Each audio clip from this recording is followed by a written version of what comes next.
Divine Intimacy reading for the fourth Sunday after the Epiphany. Jesus calms the tempest. Presence of God. O Lord, I adore you in the little boat of my soul. Since you are with me, I shall not fear. In today's liturgy, especially the Gospel, Matthew 8:23-27, Jesus appears in our midst as the ruler of the elements, the conqueror of all tempests. And behold, a great tempest arose in the sea, so that the boat was covered with waves. Let us think of all the persecutions which have beaten against the bark of Peter, the church, down through the ages.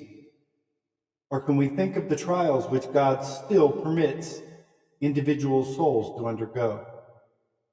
Whatever happens, the spirit of faith tells us that every struggle and tempest is willed, or at least permitted, by God. Everything is grace. Everything is a result of his infinite love. God is not a tyrant who crushes us, but a father who tests us because he loves us. If he permits sorrow, interior or exterior trials, personal or public vicissitudes, it is only to draw out of them some greater good.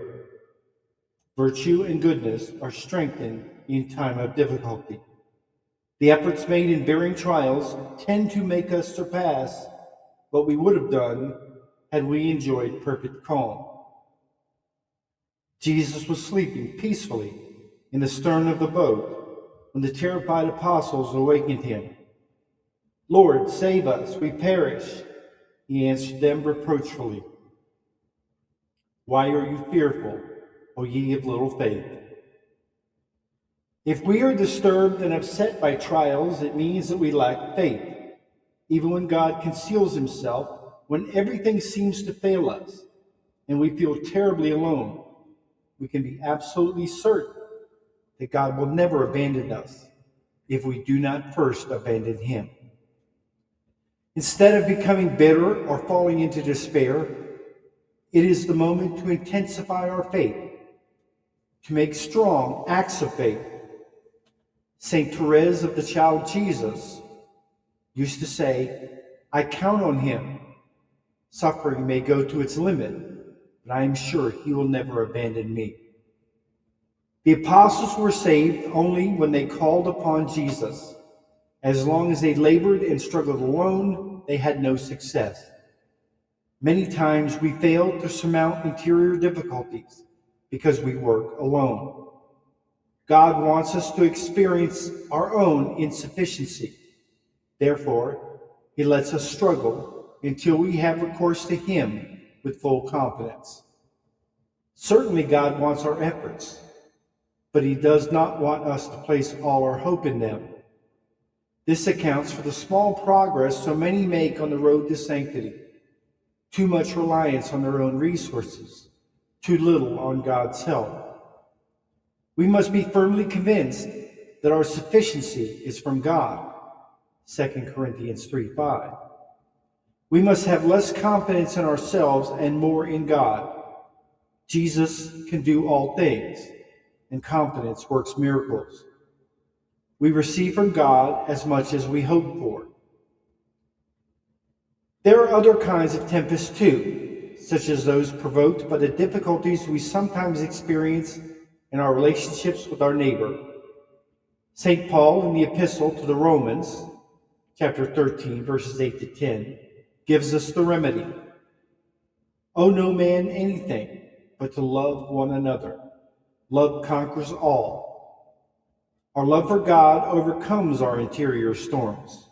Our love for our neighbor, in whom we love Christ, overcomes the tempest which arrive from dissensions, misunderstandings, and clashes of temperaments. If from certain people we receive only pain and trouble, let us follow the precious advice of St. John of the Cross.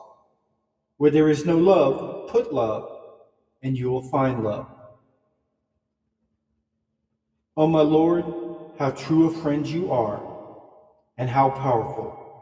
For you can do all you will, and never do you cease to love. Let all things praise you, Lord of the world. Oh, if someone would but proclaim throughout the world how faithful you are to your friends. All things fail, but you, Lord of them all, never fail. How little is the suffering that you allow to those who love you, O my Lord. How delicately and skillfully and tenderly do you deal with them. Oh, happy are they who have never loved anyone save you. You seem, Lord, to give severe trials to those who love you, but only that in the excess of their trials they may learn the greater excess of your love. O my God, had I but understanding and learning to find new words with which to exalt your works as my soul knows them.